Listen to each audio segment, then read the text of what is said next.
오늘 이 시간 우리가 함께 보실 말씀은 사도행전 9장 19절에서 31절 말씀입니다. 사도행전 9장 19절에서 31절 말씀입니다. 신약성경 202쪽에 있습니다. 네, 9장 19절 31절 말씀을 한 목소리로 같이 읽을 텐데 19절 하반부인 이제 사울이부터 시작하는 부분부터 함께 읽도록 하겠습니다. 사울이 다메섹에 있는 제자들과 함께 며칠 있을새 즉시로 각 회당에서 예수가 하나님의 아들이심을 전파하니 듣는 사람이 다 놀라 말하되 이 사람이 예루살렘에서 이 이름을 부르는 사람을 멸하려던 자가 아니냐. 여기 온 것도 그들을 결박하여 대제사장들에게 끌어가고자 함이 아니냐 하더라. 사울은 힘을 더 얻어 예수를 그리스도라 증언하여 다메섹에 사는 유대인들을 당혹하게 하니라. 여러 날이 지나매 유대인들이 사울 죽이기를 공모하더니 그 계교가 사울에게 알려지니라. 그들이 그를 죽이려고 밤낮으로 성문까지 지키거늘 그의 제자들이 밤에 사울을 광주리에 담아 성벽에서 달아 내리니라. 사울이 예루살렘에 가서 제자들을 사귀고자 하나 다 두려워하여 그가 제자됨을 믿지 아니하니 바나바가 데리고 사도들에게 가서 그가 길에서 어떻게 주를 보았는지와 주께서 그에게 말씀하신 일과 다메섹에서 그가 어떻게 예수의 이름으로 담대히 말하였는지를 전하니라.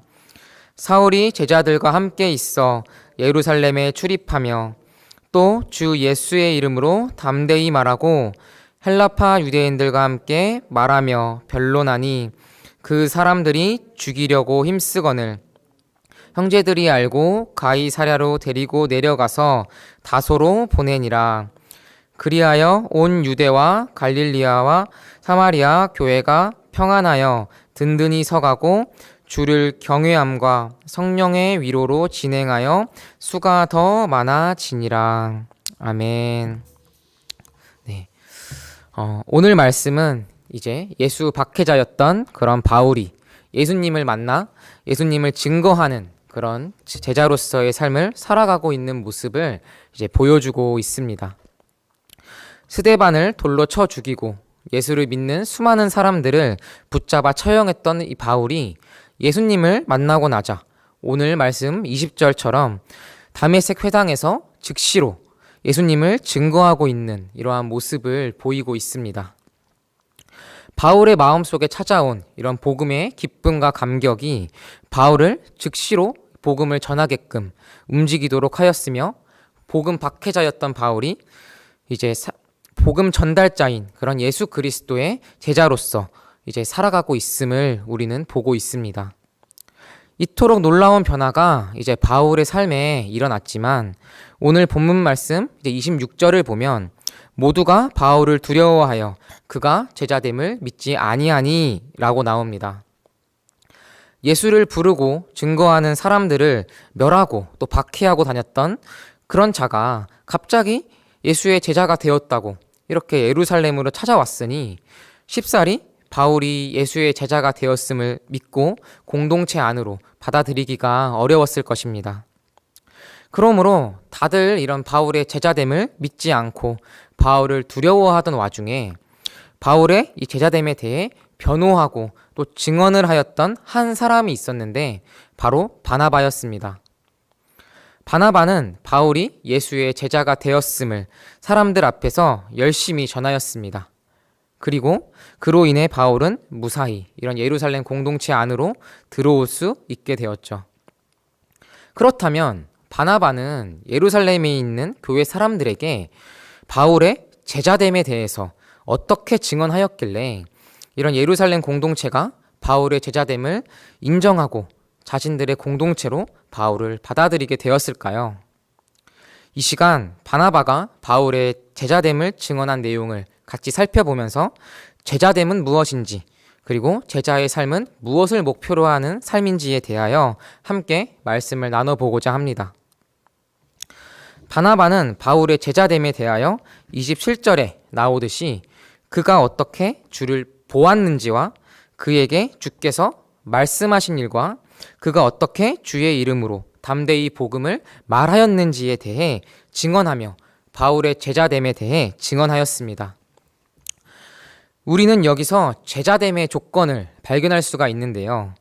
제자됨의 첫 번째 조건은 바로 주님을 보아야, 다른 말로 주님을 만나야 한다는 것입니다. 바나바는 바울의 제자됨을 증언할 때 그가 어떻게 주를 보았는지에 대해 증언하였습니다. 제자됨의 시작은 바울처럼 주님을 인격적으로 만나는 것에서부터 시작이 됩니다. 바울은 이런 예수를 믿는 자들을 체포하기 위해 다메섹으로 가는 길 가운데에서 주님을 만나게 되었습니다. 그리고 그때부터 바울의 삶은 예수 박해자에서 예수 전달자로 180도 이제 변하기 시작하였습니다. 과거에는 성육신하신 예수님과 같이 차를 마시고 식사를 하거나 혹은 바울과 같이 예수님이 직접 사람들에게 나타나셔서 말씀하심으로 이런 주님과의 직접적이고 인격적인 만남과 교제가 가능하였습니다. 하지만 오늘날에 가능한 그런 주님과의 인격적인 만남은 과거와 같이 이런 직접적인 대면이 아니라 먼저 주님을 인격적인 존재로 믿는 데에서부터 시작이 됩니다. 우리가 사람이 사람 사이의 신뢰를 이런 바탕으로 인격적인 교제를 나누는 것처럼 하나님을 사람이 만든 어떠한 신이 아니라 정말 스스로 존재하시며 온 천지 만물을 만드시고 다스리시는 그런 실존하시는 분으로 믿는 데서부터 우리는 주님과의 인격적이고 그런 교제, 인격적인 만남이 시작이 됩니다. 그리고 그 믿음을 바탕으로 주님과의 이런 영적인 교제를 통하여 주님과 인격적으로 만나는 것이죠. 그것이 바로 말씀을 통하여, 기도를 통하여, 찬양을 통하여 그분과의 교제함으로 주님을 인격적으로 만나는 것입니다. 말씀을 읽거나 들을 때 그 말씀이 우리들의 삶에 실제적으로 영향을 미쳐서 삶의 변화를 가져오는 것이 바로 말씀을 통한 하나님과의 인격적인 만남입니다.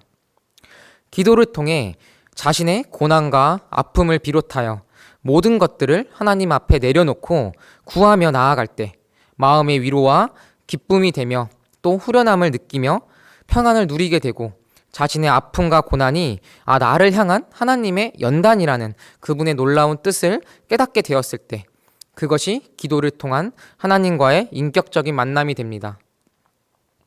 또 찬양을 통하여 우리가 주님을 높여드릴 때 주님께서 부어주시는 그런 감사와 기쁨을 누리는 것도 주님과의 인격적인 그런 만남이 됩니다.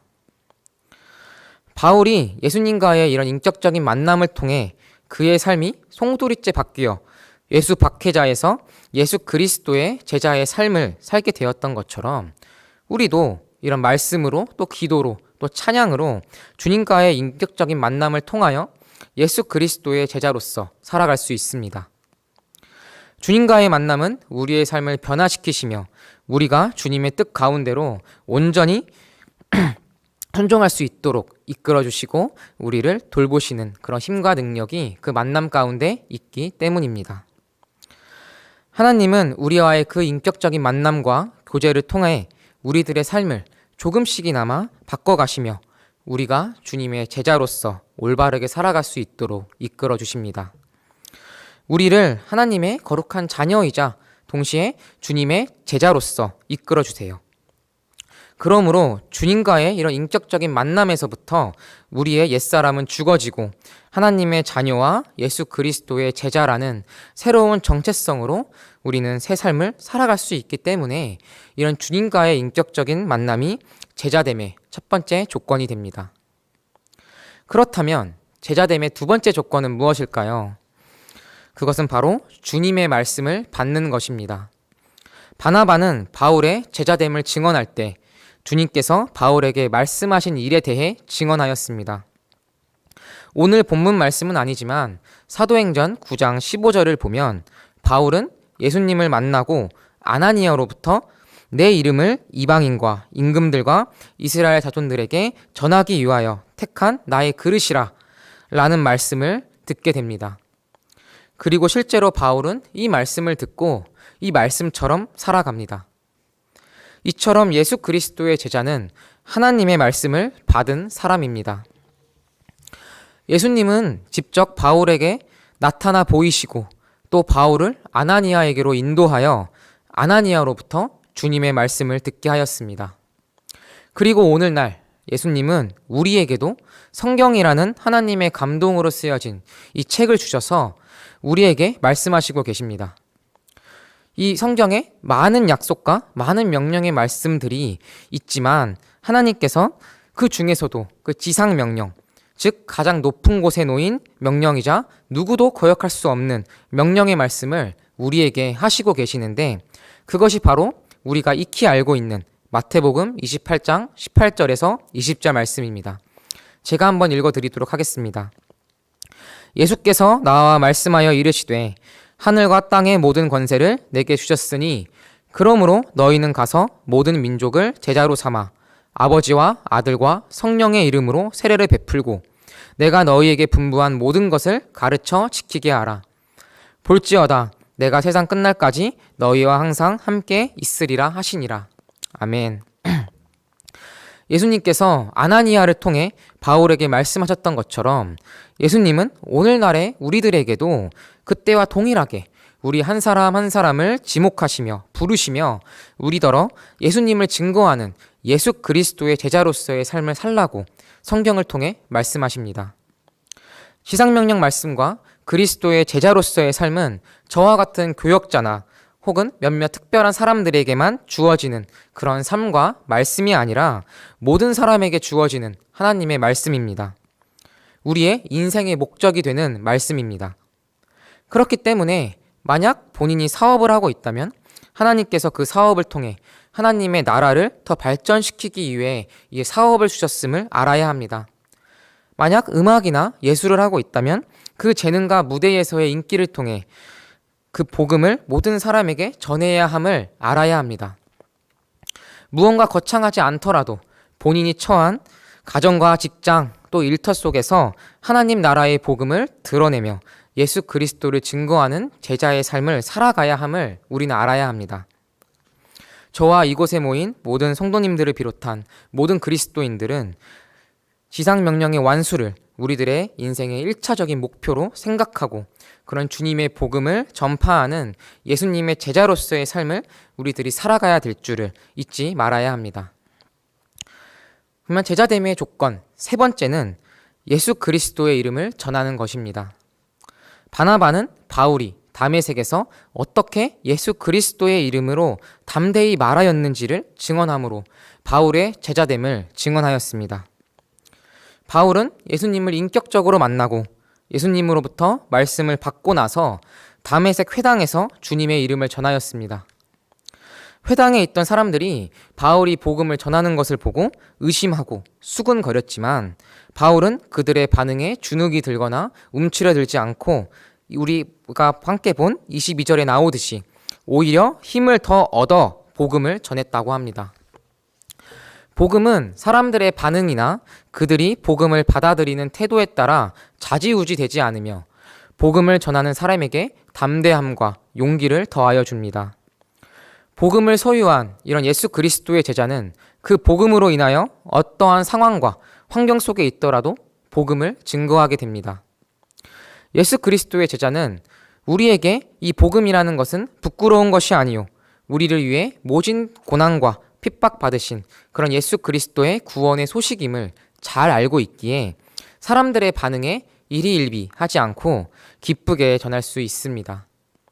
그러므로 우리의 복음 되시는 예수 그리스도로 인하여 변화되고 제자로서의 삶을 결단하며 살아가는 그러한 사람들은 예수 그리스도의 이름을 전하며 그분을 증거하는 삶을 살게 됩니다.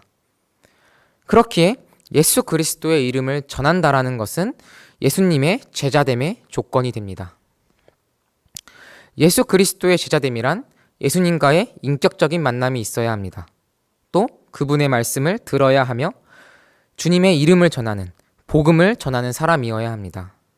그러므로 이 모든 것들을 갖춘 예수 그리스도의 제자됨이란 최종적으로 예수님의 삶을 따라가는 사람들입니다. 우리가 따르는 예수 그리스도의 삶은 세상이 이해할 수 없는 삶입니다.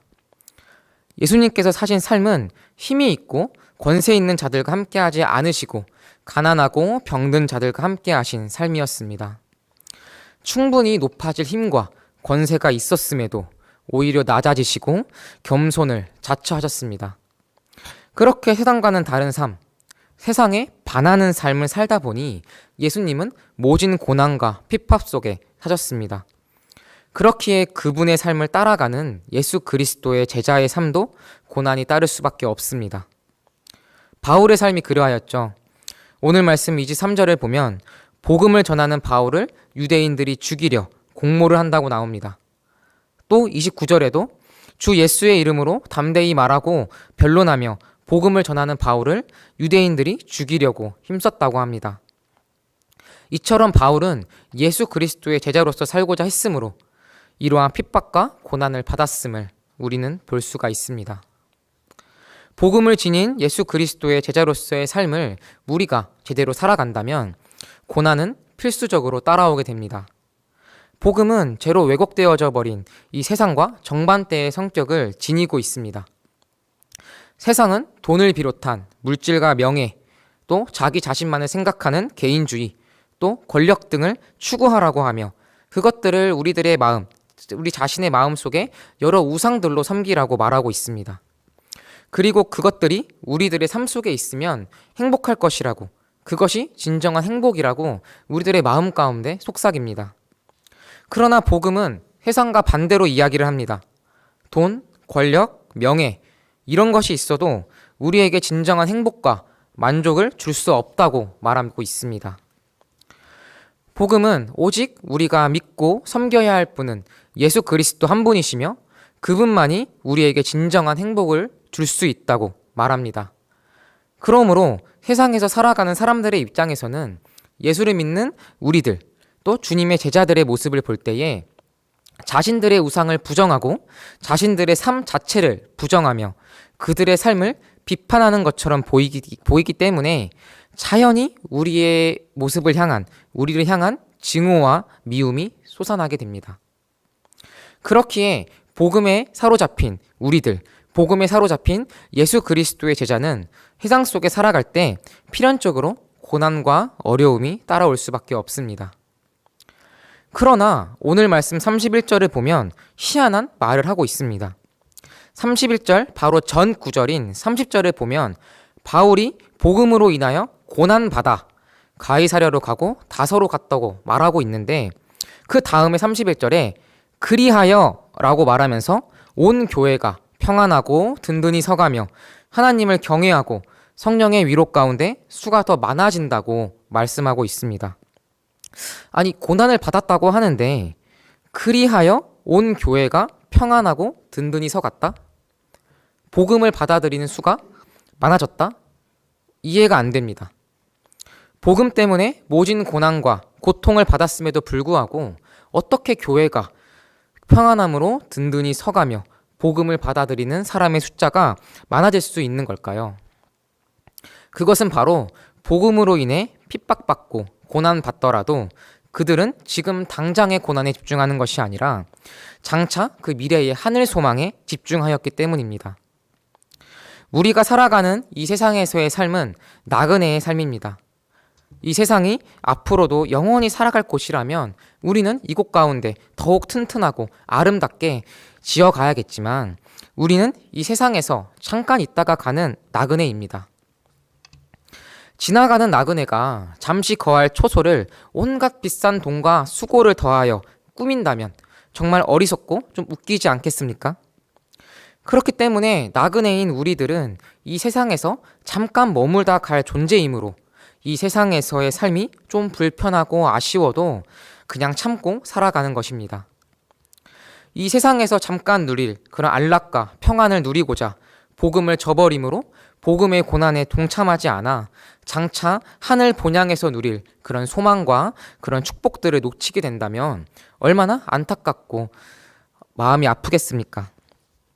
그러므로 우리는 이 잠깐 머무다갈 이 세상에 소망을 두는 것이 아니라 우리들의 주님이 계신 곳, 장차 우리가 영원토록 거하며 주님의 영광에 함께 참여할 그곳에 우리들의 소망을 두어야 될 줄을 믿습니다.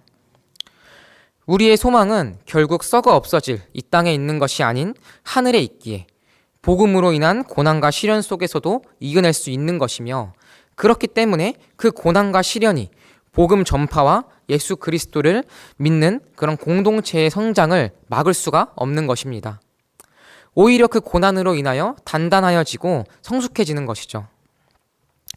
땅을 바라보면 고난과 고통 속에서 힘겨움과 함숨뿐만 나오지만, 하늘의 소망을 붙잡고 지금 복음으로 인하여 받는 그런 고난과 고통을 잘 견뎌낸다면 장차 하늘에서 누리게 될 그런 영광스럽고 복된 나날들이 기다리고 있기에, 슬픔도 고통도 아픔도 없는 영원한 우리들의 본향이 기다리고 있기에 우린 평안하며 든든히 서갈 수 있는 것입니다. 그렇기에 오늘 말씀에 나오는 이 바울뿐만 아니라 수많은 우리의 믿음의 선진들이 모진 고난과 핍박 속에서도 자신의 믿음과 이런 신앙들을 지켜가며 복음을 전하였고 또 순교까지 할 수 있었던 것입니다. 예수 그리스도를 따르는 제자의 삶은 고난과 고통이 따릅니다. 어쩔 수 없습니다. 세상과는 거스르는 삶이 바로 예수 그리스도의 제자의 삶이기 때문입니다. 그러면 예수를 따르는 이런 제자의 삶은 고난과 고통뿐이냐? 그건 또 아닙니다. 예수 그리스도의 제자의 삶은 분명 힘겹고 고난이 따르는 삶이지만 이 땅에서 복음으로 인하여 받는 그런 고난과 고통에 비하면 비교할 수도 없는 그런 영광스러운 상, 썩지 아니할 영광의 면류관이 우리들의 하늘 소망 안에 있음을 기억해야 합니다. 착하고 충성된 종아 수고했다 라고 말씀하시며 토닥거려 주시는 그런 주님 앞에서 누릴 그 기쁨과 영광의 하늘 소망이 바로 예수 그리스도의 제자의 삶을 사는 우리에게 약속되어 있고 존재하고 있음을 기억해야 합니다. 지금은 비록 우리가 땅을 버타며 살아갈지라도 우리들의 영혼은 하늘을 디디며 살아갈 것입니다. 그러므로 우리는 주님의 제자로서 이 땅의 고난과 시련 속에서 주님께서 걸어가신 그 순례의 길을 주님과 함께 걸어가야 될 줄을 믿습니다. 복음의 고난에 동참하며 하늘 영광과 소망을 바라는 삶, 그것이 바로 주님의 제자됨의 모습이며 주님의 참 제자로서의 삶입니다. 우리는 주님과의 인격적인 만남과 교제 속에서 주께서 주시는 말씀을 붙들고 주님의 이름을 전하는 주님의 제자로서의 삶을 살아가야 합니다. 그 제자로서의 삶이 힘들고 어려울지라도 썩어 없어질 헛된 땅의 소망을 품는 것이 아니라 하늘 본향에 우리의 소망을 두며 살아가야 합니다. 오늘 이 시간에도 우리 한 사람 한 사람을 주님의 제자로서 부르시는 하나님의 음성에 귀를 기울이시고 주님의 제자로서의 삶을 결단하며 나아갑시다. 어떤 어려움과 고난이 우리 앞에 있더라도, 우리 앞을 가로막더라도 우리의 소망은 이 땅에 있는 것이 아니요 주님이 계시는 그 하늘에 있음을 고백하며 담대히 복음을 전하는 그런 예수 그리스도의 제자의 삶, 그 축복된 삶을 살아내는 우리 낮은숲 교회 성도님들이 되기를 축복하고 소망합니다. 기도하시겠습니다. 사랑의 하나님 아버지 감사합니다. 오늘 이 시간 우리가 이른 새벽부터 함께 모여 찬양 드리고 말씀 들으며 주님 앞에 나와 예배 드리게 하심에 감사합니다. 하나님, 우리는 하나님의 거룩한 자녀로서 살아가야 함과 동시에 주님의 제자로서 이 세상 가운데 주님의 복음을 증거하며 살아야 함을 고백합니다. 주님과의 인격적인 교제와 만남을 누리는 우리들이 되게 하시고 주님의 말씀만을 붙들며 주님의 복음을 증거하는 제자로서의 삶을 살아갈 수 있도록 도와주옵소서. 복음으로 인하여 받는 고난을 두려워하기보다 오직 하늘 영광, 하늘 소망을 바라며 이 땅 가운데서 힘차게 주님의 진리의 말씀을 선포하는 주님의 참된 제자가 될 수 있도록 인도하여 주옵소서. 고난 속에서도 교회가 평안하여 든든히 서가고 주를 경외함과 성령의 위로로 수가 더 많아졌던 그런 초대교회의 모습처럼 우리들도 주님의 제자로서 이 땅 가운데 살아갈 때 세상에 거친 풍파가 닥치고 우리를 괴롭힐지라도 우리의 마음은 평안하여 든든히 설 수 있는 오직 주를 경외함과 성령의 위로가 우리들의 마음 가운데 가득하여 기쁨으로써 주님께서 우리에게 주신 사명을 잘 감당하는 그런 주님의 제자가 될 수 있도록 인도하여 주옵소서. 감사합니다, 주님. 오늘 하루도 주님께서 보살펴 주시고 함께하여 주실 것을 믿습니다. 감사드리며 주 예수 그리스도의 이름으로 기도합니다. 아멘.